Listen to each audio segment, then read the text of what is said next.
Guys, हे पहा डॉमिनोजचा pizza. चला आता एन्जॉय करता.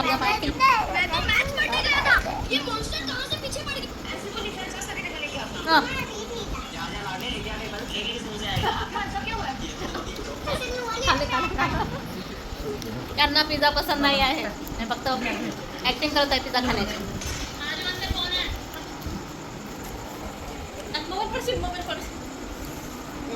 काय काय मला काही पिझ्झा वगैरे नाही आवडत. एवढा बोगस टेस्ट आहे ना पिझ्झाचा, डॉमिनोजचा.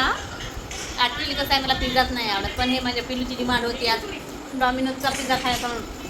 550चा पिझ्झा एकदम बोगस. असं वाटेल मस्त मेथीची भाजी आणली असती, पोळ्या टाकल्या तर गप्पा गप्पा खाल्ल्या असत्या पोळ्या. त्यांना आवडायला 550 रुपयाचा आहे म्हणून खात आहे. काय तर याच्याकडे मी पाहिलं सुद्धा नसतं.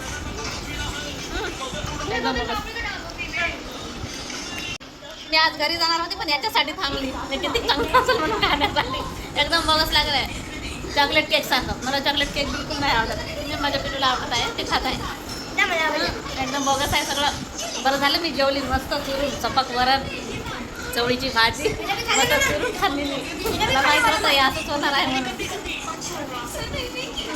550 आहे, खावं लागते.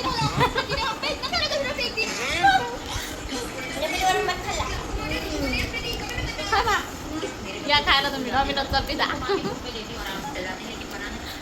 काय गाईज, आता चाललो आम्ही आईस्क्रीम आणायला. गुड्यानं आईस्क्रीम सांगितली होती, पण तिच्या मावशीला आठवण नाही राहिली म्हणून ती आता रडत आहे. तर तिच्यासाठी आईस्क्रीम आणायला चालला. आता वाजले 11 वाजले का? 11 वाजलेले आहेत. बघू आता कोणत्या दुकान उघड्या आहेत ते. असं असते लेकरांची डिमांड. बस एवढं चालू आहे तिचं, सांगायचं कामच नाही.